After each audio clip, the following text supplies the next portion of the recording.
অবহেলিত, নির্যাতিত, উন্নয়ন থেকে অনেক অনেক গুণ দূরে।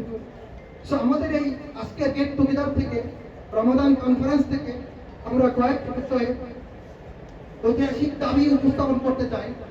এই দাবিগুলো নিয়ে জনগণের সাথে আমরা ওইভাবে কখনো কথা বলি নাই, কিন্তু প্রশাসনে বিভিন্ন স্তরে ইতিমধ্যে আমরা ডিসকাস করেছি।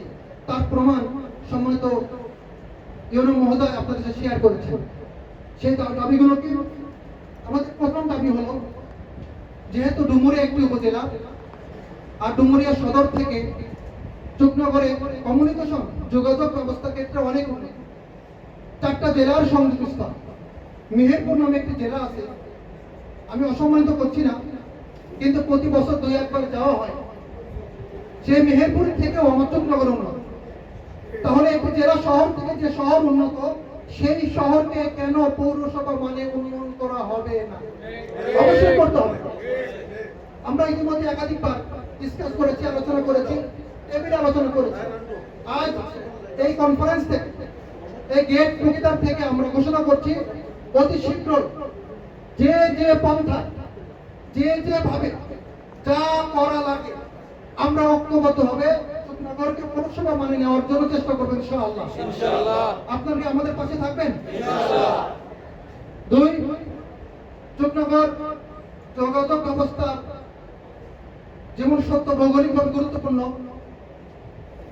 বাংলাদেশের যে কয়েকটি অঞ্চল প্রথম স্বাধীনতা অর্জন করেছিল, চুকনগর তার মধ্যে অন্যতম।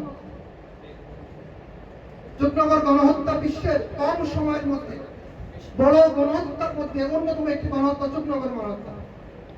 অর্থাৎ ঐতিহাসিকভাবে সমৃদ্ধ, রাজনৈতিকভাবে সমৃদ্ধ এবং বাণিজ্যিকভাবে সমৃদ্ধ এবং স্বাধীনতা সংগ্রামে যারা রক্তের বলিদান রয়েছেন, সেই চুকনগর আজকে অবহেলা শিকার।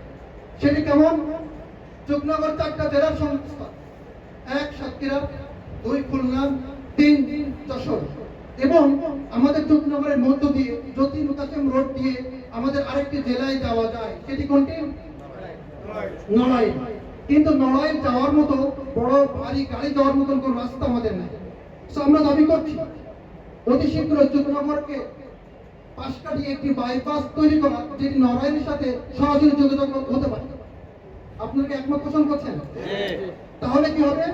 চুকনগরের বাণিজ্যটি নির্বিঘ্ন হবে এবং শহরের মধ্যে জ্যাম কম হবে এবং বড়গুলো গাড়িগুলো শহরে ঢুকবে না। আমরা এটি উচ্চ পর্যায়ে দাবি করছি।